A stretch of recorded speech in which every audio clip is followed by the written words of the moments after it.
Hello, and welcome to Roots and Branches, the Pinewood Alumni Podcast. Join us as we dig into the captivating stories and remarkable journeys of the alums who have walked the halls of Pinewood School.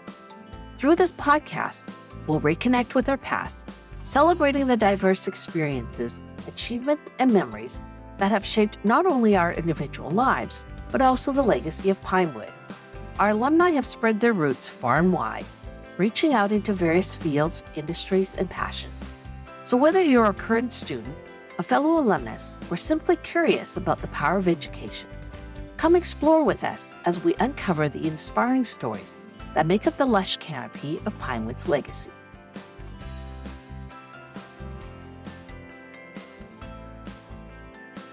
I'm delighted to welcome all of our listeners to the inaugural episode of Roots and Branches, the Pinewood Alumni Podcast. I'm Anne Wong, your host. As the Director of Community and Alumni Engagement, I'm thrilled to embark on this journey with you. Our first guest is Pinewood's President and Head of School, Scott Riches. As an alumnus from the class of 1990, a devoted former parent, and a member of the founding family, Scott brings a unique perspective to the table. Scott holds a Bachelor of Science degree in Business Management from Brigham Young University. Welcome, Scott. Thank you. I'm so excited to be here, and it's an honor to include me in this inaugural podcast. And I have to admit, it's a little bit self-conscious. There's so many probably more worthy alums that have done some amazing things. So thanks for inviting me, and an honor to be here also. I think you're a perfect guest because the name of our podcast is Roots and Branches, and you are literally the roots and branches of Pinewood School. So let's start with just maybe you giving us a brief history of Pinewood and your earliest memories from your time here. Sure. Obviously, the history of Pinewood is certainly close to my heart. As many know, my grandparents started the school. So if it's okay, Anne, I'm going to give my grandfather's version of the history. I shadowed him for about 6 years, and I heard his story like year after year. So I'm going to give his version, which I think is accurate, but I'll just start with that if that's okay. Absolutely. My grandparents, they were living in Utah at the time in the mid-1950s, and my grandfather was actually a professor at the University of Utah teaching economics. He was also dean of the business school. My grandmother was passionate about education. She was majoring in education at the time as well. And while he was there at the University of Utah, he got offered a job to work for Stanford Research Institute, SRI, here in the Bay Area. And so it was a unique opportunity for him. They packed their bags and moved their 5 children out here to Los Altos, California. And while he was with SRI, he was being commissioned quite a bit. It was a consulting firm, so he was doing a lot of traveling all across the country and actually the world. And he was commissioned to go to Australia for 3 months. And when my grandmother found this, she was nervously asked him, "What in the world am I going to do while you're gone on this business trip for 3 months?" And he jokingly and bluntly said, "Start a school. You're passionate about it." And so he left on this business trip. And then when he came back, to his surprise, she had 100 students at their home in Los Altos, which is actually our current location of our middle campus, doing an after-school speech and drama program. And what prompted my grandmother to start this is when they moved here, she noticed that there was quite a few students in the local neighborhood that were having trouble reading, writing, just their overall communication skills. And so this after-school speech and drama program really gave the students the confidence to read, write, and communicate. And it was so popular that she was encouraged to start a school. And a couple of years later, she started a kindergarten, and they added a grade each year. So we were a K through 8 for many years. And then in the mid-70s, many in the Pinewood community that were attending the school said, "You should start a high school," which was a very ambitious task, obviously. And so in 1981, we started our first freshman class. And in 1985, we had our first graduating class. So it's a great story. And I think what's also interesting, the name Pinewood, how that came to be in the early years was called the Creative Center of Los Altos. And my grandfather, he grew up in the Depression, so had a really strong work ethic. And back then, during, again, the late 50s, Los Altos was apricot orchards, Foothill Expressway was the train tracks, a lot of open land. And so my grandfather loved to put his kids to work. So he ordered about 900 pine seedlings. They were about this big. They came in this shoebox, and he thought it'd be fun to have his kids plant these pine seedlings all around the home in Los Altos. And they would plant them. Some would die off. Some would be nurtured. They'd water them. And as the plants grew, they would then transplant them, they'd give them to neighbors, they would sell them as Christmas trees, and thus became the name Pinewood School. So again, I think it's a very cool story and it's obviously close to my heart with the family legacy. But that's how it started. So are some of the pine trees that are around our campuses now from those times? Yes, they're still sprinkled around the neighborhood, sprinkled around Middle Campus. Again, Middle Campus was the original home of my grandparents. The administration building that resides there was their original home, and many of the trees are around the neighborhood and even the campus itself. Oh, how fun. What memories to have to know that your parents and aunts and uncle at one point planted those trees that are still on our campus every day. Yeah, they still laugh about it because I think at the time when they were young, maybe in their early teenage years, there was probably a lot of grumbling as they were planting the trees and saying, "Why is Dad and Mom making us do this?" But looking back, I think there's a lot of pride in that. That's wonderful. You were a student at Pinewood. What are some of your favorite memories of traditions or events during your time that you still remember and you really cherish? Yeah, so I was a student here, grades K through 12. So I have lots of memories. Maybe I'll start with some of my two favorite memories, and then we can maybe dive into some of the traditions that are still actually prevalent today. So when I was at Pinewood, I was very passionate about sports, and basketball was one of my favorite sports. So I played on the Pinewood basketball team. And one of my fondest memories, this was in the early years of the high school program. So we were a young high school, but we had a very competitive basketball team. And so I was a freshman at the time. And I remember we were 23 and going into the playoffs. And back then, there were just 3 divisions for high school based on the population of how many students were at your campus. Now there's actually 6 divisions. And so we were Division 3. We were one of the smallest schools, but still we were competing against schools that were much larger than us. And so we were 23-0. And as part of that, we qualified to play for the Northern California Division 3 championship up in Sacramento, Arco Arena. And I still remember that day actually going into the big arena. I was only a freshman at the time. We were actually playing this other school from Northern California that had 6'7" forwards. I was only at the time as a freshman, only about 5'8". So a little bit intimidating. It was like going against giants. But what was so fun was just the school spirit that we had. We chartered several buses, and students from all grades, K through 12, came up and cheered us on. And to me, that's one of my fondest memories from a sports perspective. And then I would also tied into with that, also another basketball memory. My junior year, my uncle, who was the head of school at the time, Lynn Riches, was recently diagnosed with melanoma skin cancer, and he was going through some severe treatments of chemotherapy. And Lynn was everybody's biggest fan. He was such a legacy at Pinewood. Everyone loved him. He always had everyone's best interest. And of course, he was a big basketball fan. He was really into sports. And so our team, in order to show support for him, we all shaved our heads our junior year, even our head coach, Mark Gardner. And to me, that still holds a lot of sentimental and emotional value of just showing support for Lynn Riches as a team and as a community. And that will always be a fond memory for me as well, in order to support him.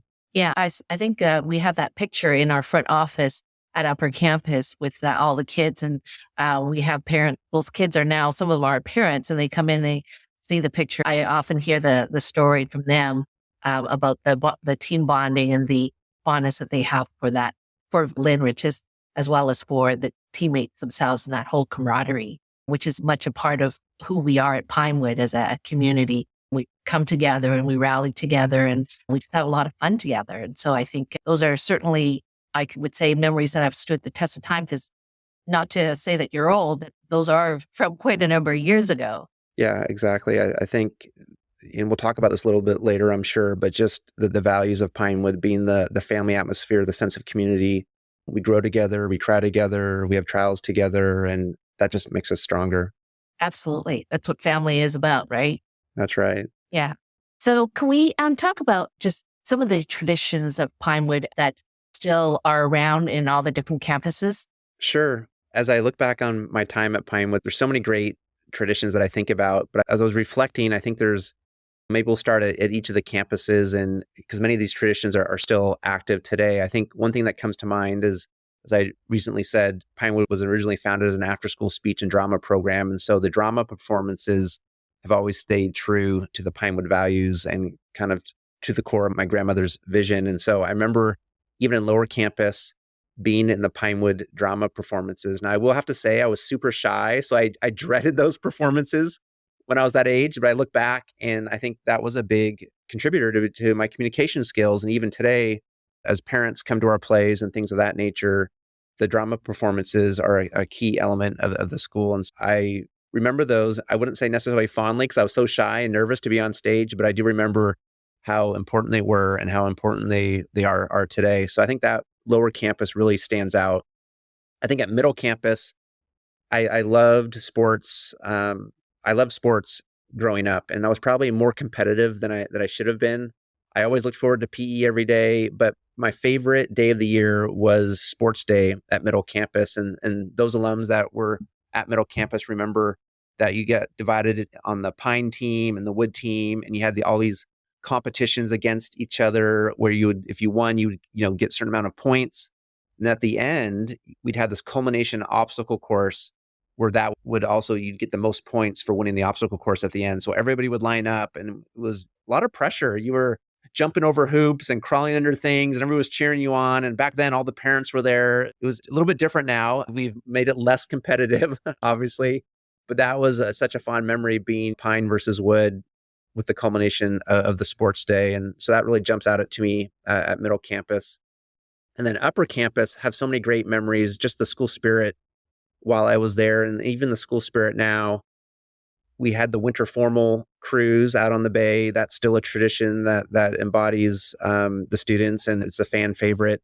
I still remember going out on the bay. And then, of course, with my playing basketball for Pinewood, the Panther Pit was a huge all-time favorite. Back then, we had a very competitive boys basketball team and had some very competitive games. We would pack the gym, and I still remember being in that gym, playing with the students of all ages in the Panther Pit, cheering us on. And of course, the Panther Pit still holds true to that today for our big competitive basketball games. And I guess lastly, I'll say is just the school spirit in general. Spirit Week was really big. We would decorate the hallways, decorate the gym, the assemblies. And I still think that's really what makes Pinewood unique for how small we are, is just the strong sense of school spirit. And coupled with that, we have the Letterman's Luau at the end of the school year. This is for all the athletes to, whoever played a sport, they all go to Aptos at the end of the year. And we divide all the students onto teams. And we have these fun, unique beach competitions. And that was founded, I think it was in 1987 by Rich Israelson. He was our student body president at the time. And we still have we found this driftwood log that he found on that first inaugural day where we engraved the winners. And we still have that log back from 1987. So the Letterman's Luau, I still remember that as a student competing against my other classmates out on the beach, just having a fun time with one another. Yeah, those are definitely some great Pinewood traditions. I love the Panther Pit. I will have to say, I'm not sure that our opposition love the Panther Pit. I think they all find it very intimidating. And I've heard a lot of grumblings and complaints from our opposition saying that they're just way too loud and way too distracting. But I know our students love it, and it's part of the Pinewood traditions. Yeah. And I will say with the Panther Pit, the one difference now is our students have come up with much more creative cheers back then when I was there. And you're right.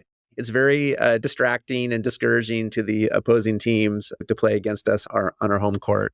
Definitely. Thank you so much for sharing those traditions. So as both as an alum and the president of Pinewood, you've seen the institution evolved. What has changed since your days as a student? And what are some of the core values that have really remained consistent throughout the years? I know now most of our students have these things called iPads, of which I'm sure back in your days, they were more like pens, pencils, and papers. Yeah, it's a good question. And it's, as you think back about how Pinewood's evolved, sometimes we just take a lot of things for granted. But I will say fundamentally, we have stayed the same, but have changed to meet the evolving needs of the students and the teachers. And I'll give it just a few examples. Our overarching mission and philosophy has stayed the same. Our values have stayed the same, but students change from year to year. And so in the history of Pinewood, we've had to meet the needs of students. And from a facility standpoint, I'll first start with that. We've completely renovated our lower campus back in 2008. Thanks to a very generous alum donor, we built the Pinewood Activities Center in 2010. And then in 2016, we completely renovated the middle campus, our grade 3 through 6 campus. So from a facility standpoint, we wanted to make sure that our facilities meet the needs of our students and in this generation.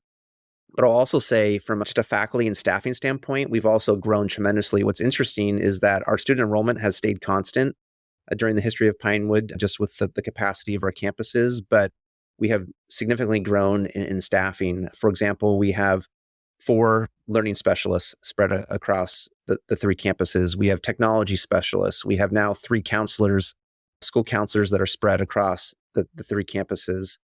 And I look at those things and it's all, again, to support the needs of the students, to meet them where they are, whether it's academically, socially, mentally. It's all to meet the needs of the students. I think that's where we've grown. And of course, from a curriculum standpoint, we're always looking at best practices and making enhancements with the curriculum, but we're also staying true to our core values of what we've done well over the years, but also making sure we're staying abreast to meet the needs of the students. That's wonderful.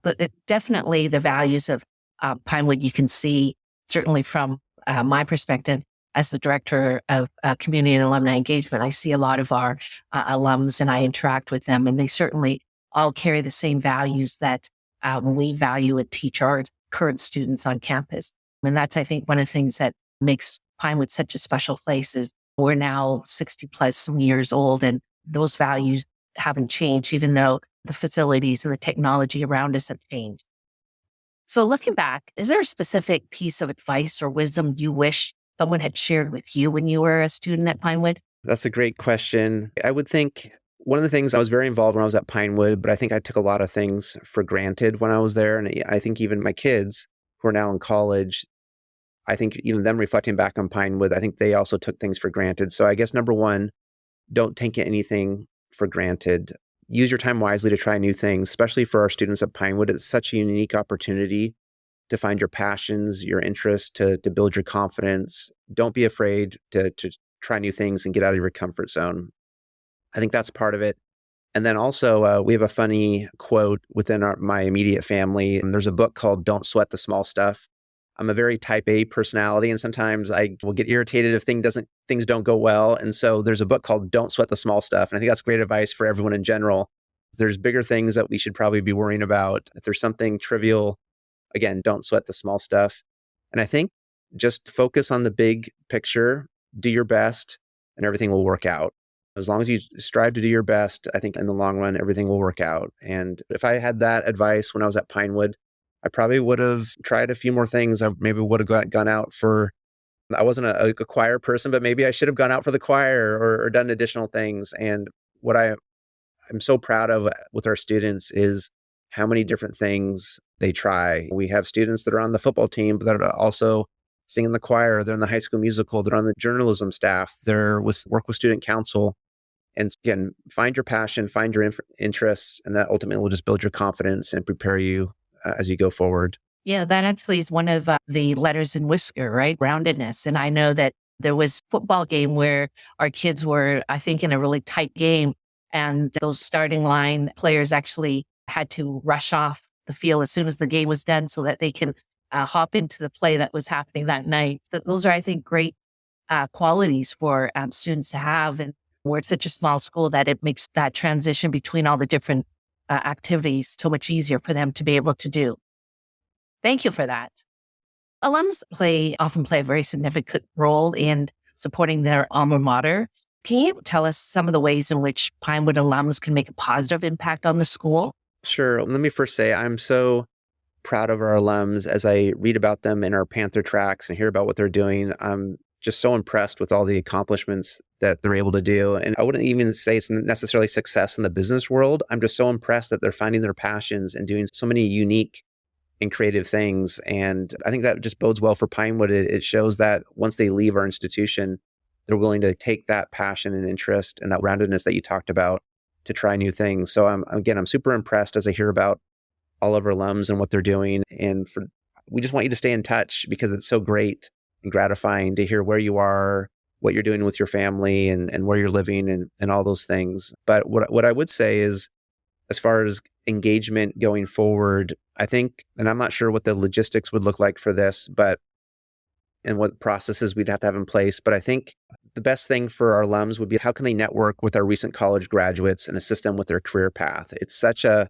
competitive world out there, and it can be sometimes daunting for our recent college graduates to know what career path they should go down. And so I think having a network, whether it's through LinkedIn or other mechanisms, to guide our Pinewood students that are recent college graduates of what they should do for their career path. I think, secondly, being a resource for our students when choosing where to go for college. This can also be very stressful for our students. And again, I'd have to think through the mechanisms or structures that we'd want to have in place. But we have so many alums that have been across the country and the world at different institutions, and our students having a mentor of where our alums have gone to school and sharing the experiences, I think could be a great attribute. Like I said, we'd have to think through what type of structures we'd have in place. But those are some of my visions going forward, having alums kind of mentor our students, not only with their career path, but where to go to college. And then thirdly, just keeping us posted and staying engaged with Pinewood, because we love to hear about what you're doing and all the exciting things that are happening.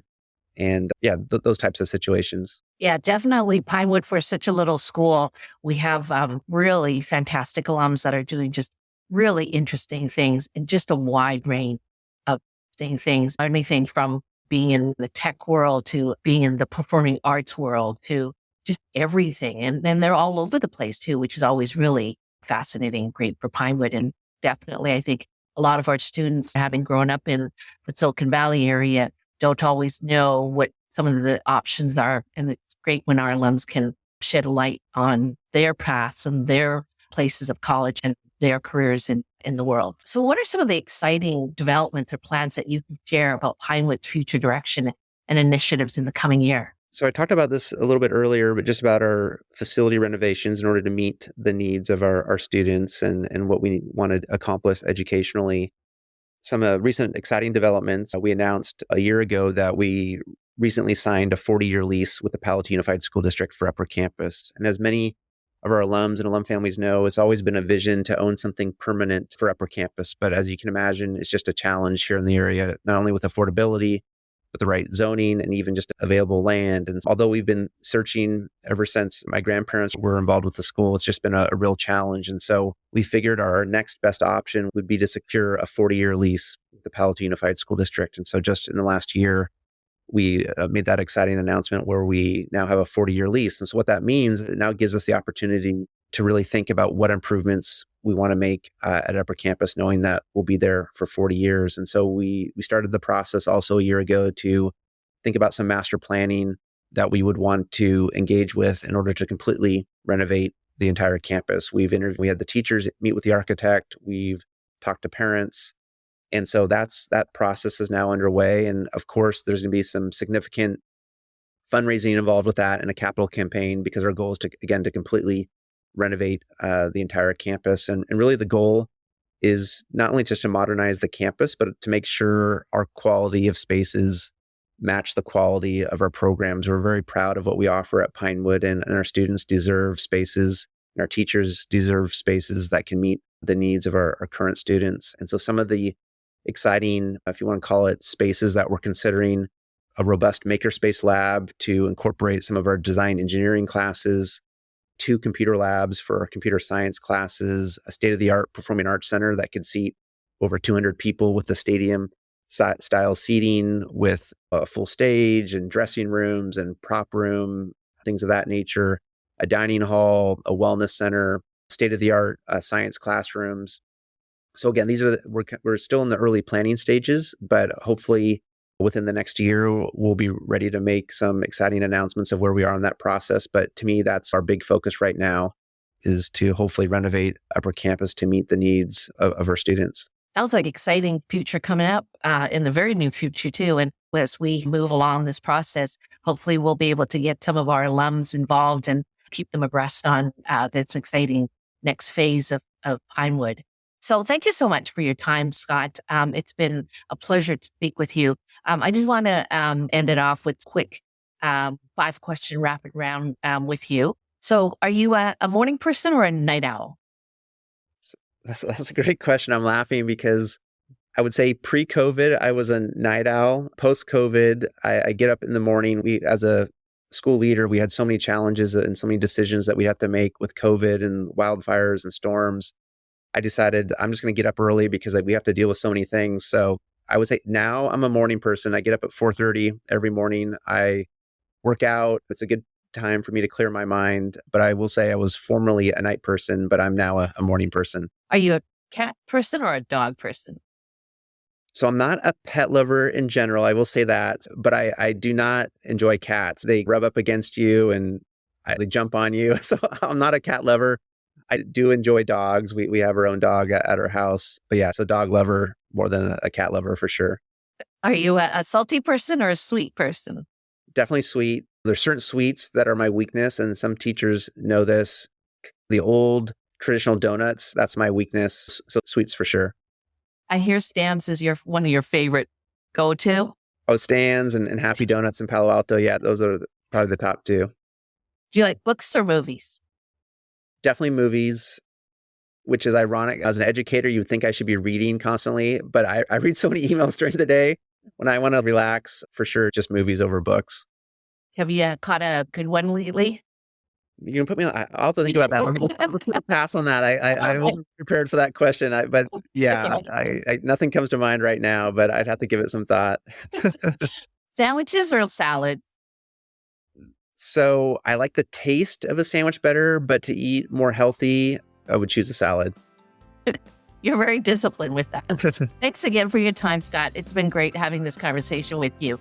And I look forward to sharing this with our alums and the Pinewood community. Thanks. It's been great to be here. Again, I'm honored that you've included me in the inaugural podcast. And go Pinewood, go Panthers. Absolutely. Thanks again. And that is another inspiring episode of Roots and Branches that comes to a close.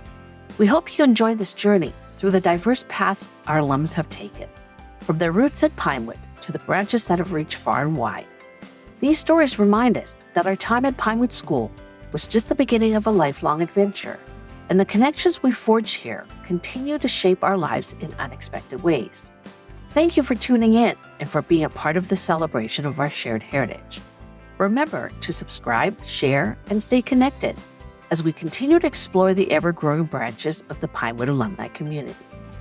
Until next time, this is Roots and Branches, where Pinewood's legacy continues to blossom.